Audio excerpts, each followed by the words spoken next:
Good morning, good afternoon, good evening. This is Alan Burgos from the hashtag Walk with Land channel. Welcome and welcome back to our channel. Guys, if you are not yet subscribed to our channel, please do so now so that you can be a part of this growing family. We are now officially 7,877 subscribers. Konti na lang po guys, mag-8,000 subscribers milestones na tayo. And maraming salamat po sa inyong lahat. Mahal na mahal ko po kayo. I love you all. Okay, so ang pag-usapan po natin today ay yung kay Lito Lapid, no? Ito po si Lito Lapid ay isang politiko po ito, no? Politiko at artista, no? Ang naging gobernador po ito ng Pampanga. Okay, pagkatapos po niyan ay naging senador ng Pilipinas. Okay, ano po yan, no? Artista pa rin po yan until now. Kasama po yan ni Coco Martin, no? Ayan. Coco Martin. Pero alam ko po, minsan ay tumakbo po itong mayor ng Porac, ngunit natalo po. No? Diyan sa Porac ay talagang malaki po ang kabahayan ni Lito Lapid. Mansion na mansion po yan. Ang ano niya, no? Ang kanyang mansion diyan sa Porac City. No? Pero minsan po ay tumakbo bilang mayor yan ng Porac at natalo po yan. Ilang beses na rin po itong naging senador dahil po ito si Lito Lapid ay patalon-talon, balimbing kumbaga, no, ng mga partido. No. Ngayon ay talaga namang halos hindi rin naman naatin ito sa mga committee hearings, pero isa pong magandang batas na nagustuhan natin na batas na ipinasa niya o dahil sa tulong ng kanyang mga abogado o ng mga legal staff diyan sa Senado ay yung seatbelt law, no, sa kanya po kasi yan, no, or sponsor or co-sponsor, and parang ganun po, no. Ngayon si Lito Lapid po ay talaga namang matagal na ng politiko, no. Kung ako po yan, never ko pa pong binoto yata yan si Lito Lapid, no. Hindi po natin ano yan. Sana nga po magising na ang mga Pilipino na wag botohan si Lito Lapid this coming election. Pero sa tingin natin, baka manalo naman ito dahil sikat nga po. Biruin mo naman pag nangampanya kasama si Coco Martin, no, baka magsigawan ng mga tao at yung mga sigaw na yun ay boto na eleksyon. Pero sa tingin natin, yung may mga tao rin namang hindi lumalaos, baka ito na yung mga panahon na yun. Ngayon, ganun pa man, kahapon ay umaten si Lito Lapid diyan sa Senado at talaga namang bakit po siya umaten hindi naman nga usually umaaten yan si Lito Lapid ay dahil nga po ay ayaw niyang payagan na masira ang pangalan niya, no, si Lito Lapid. Nako po. Sige, anyhow, lahat naman tayo may mga pangalan at syempre lahat naman tayo ayaw natin masira ang ating mga pangalan. Kaya nga po sa bawat trabaho, sa bawat ginagawa natin ay dapat maayos para hindi masira ang ating pangalan at paghahanap buhay. Okay? O yun, pumunta po siya dahil nga po nagka-issue diyan sa Porac, no? Diyan sa Porac, Pampanga regarding yung Pogo. No? Yung Pogo po yung mga sugalan na tinayo ng mga incheck at saka tumayo ano po to, no? Nagkaroon po ng ng bendisyon ng mga panahon ng mga Duterte. Ang dami pong Pogo niyan, Taguig, Cavite, Pampanga, Tarlac, madami po, no? So, yung mga una-una pa, parang na-discover natin yung Pogo pala sa likod o malapit sa Municipal Hall ng Bamban ay talaga namang nagkaroon ng Pogo pala dyan, no? Biglang lumitaw itong Pogo diyan sa Porac, Pampanga.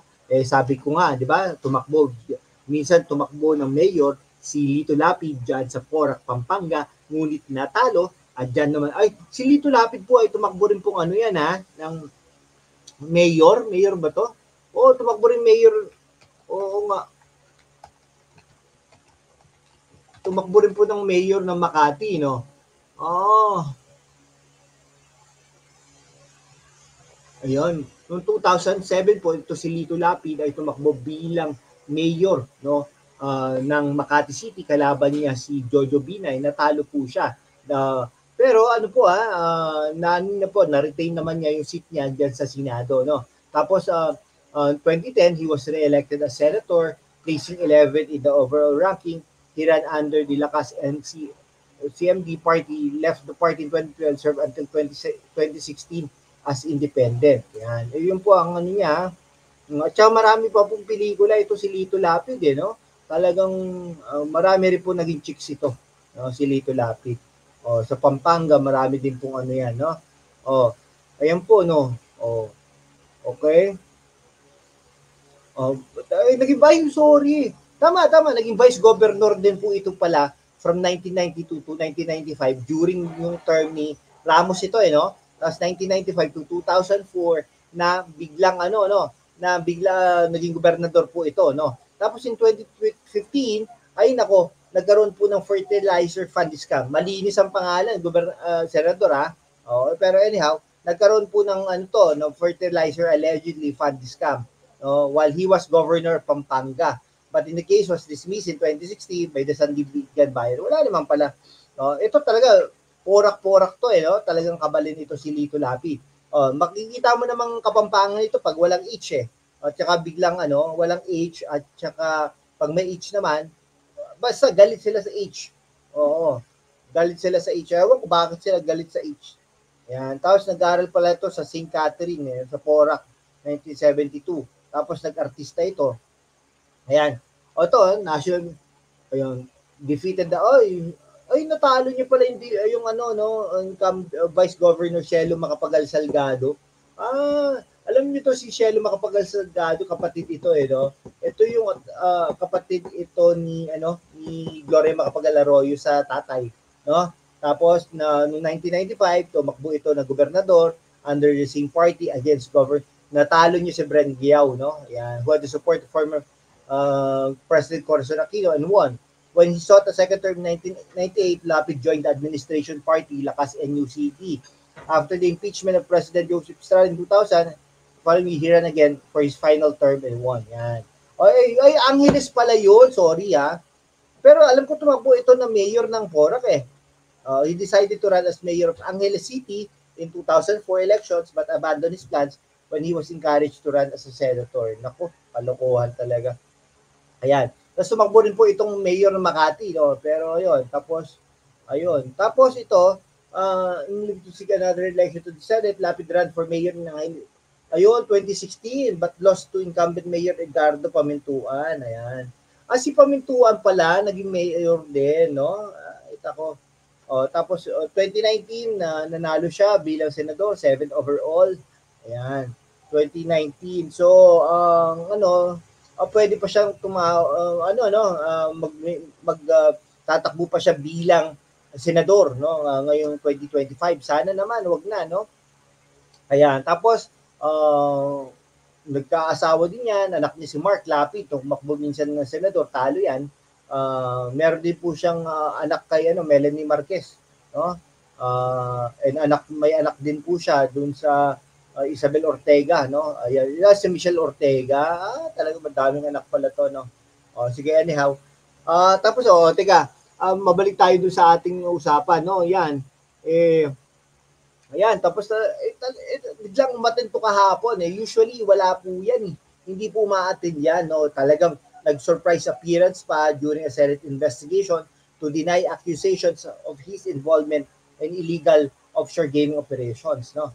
So Lapid, who is usually absent in committee hearings, no? Umattend kahapon, June 26, diyan sa investigation. Nagulat siguro si Hontiveros. Bakit nandito ka, Lapid, no? Meron kasi pong facility diyan, yung Lucky South 99 diyan sa Porac, no? Talaga meron daw mga vloggers na tumitira sa kanya, pinipersonal daw siya, napilit niya sinasabi na involved po ako dito sa Pogo, sa Porac. Hindi naman siguro, pero patunayan kasi, no, na ako raw ay may-ari ng lupa dito, 10 hectares, na tinatayo ng Pogo at protector daw ako. Kung magsasabi itong mga vloggers na to, dapat may mga ebidensya. Kung wala namang ebidensya, wag nang magsalita, no? Sabi nga, buong tapang niya sinasabi, no, magre-resign na ako sa Senado pag napatunayan na yung na-involve siya dun sa ni-raid na Pogo facility. May kasama pa dyan si Sherwin Gatchalian na nag-raid dyan, diba? Kung napatunayan, nakasali siya dyan, pwede daw siya mag-resign bilang senador. And nako po, maniwala po tayo dyan. dahil hindi ko po papayagan na masira ang pangalan ko dito. Kaya nga, aalagaan natin ang ating pangalan. Pero alam nyo, tinanong niya yung mayor no? Mayor, ako ba may-ari ng lupa na yan? Siyempre, sasagutin ba niyang oo? Ay, nako po. Siyempre hindi, di ba? Mga mali mo, mga dami-dami yan, etc. Naitago na lahat yan, allegedly, di ba? Parang ganon. Pero ano nyo, dapat, bakit hindi na lang gagawin siguro yung Tiveros siya, titingnan niya, no? 3 taon na akong naging vice gobernador ng Pampanga, 3 terms akong naging gobernador ng Pampanga, 3 terms na rin ako bilang senador. Hindi ko sisira ang pangalan ko rito. Tinataya ko po ang pangalan ko. Sana nga, Mr. Senator, no?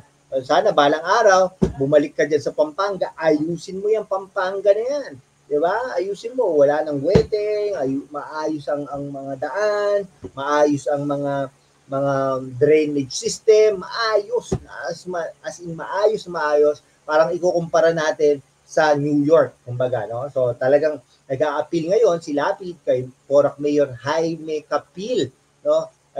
Linisin ang pangalan ng Porac, which was tarnished because of the illegal Pogo operation. Nako po, hindi niyo po ba alam yan? Maniwala po tayo dyan. Okay, so si Mayor, ako'y nananawagan sa iyo, lumalapit dahil taga-ron tayo. Doon tayo isinilang. Linisin mo ang pangalan ng Porac. Linisin nyo ang pangalan ng Porac. No? Yung mga ganong bagay. Ha? O sige po. Hanggang dito na lang po mga kaibigan ko. Maraming salamat po sa inyong lahat. Lito Lapid. No? Kayo, buboto nyo po ba ito si Lito Lapid? Sige, mga kabalin naman yan. Pero, ano natin. Mas gusto ko pa nga si Rodriguez. Di ba? Rodriguez, ano yan kabalin yan, di ba? O si Pamintuan. Yung mga gano'n, yung mga ano ba dapat, di ba? Nagbibigay hudyat, nagbibigay puri sa probinsya ng Pampanga. At kahit ano pa man. No? Sige, hanggang dito na lang po mga kaibigan ko. Maraming salamat po sa inyo lahat. Kung hindi ka pa nakapag-subscribe, mag-subscribe ka na. Maraming salamat po guys.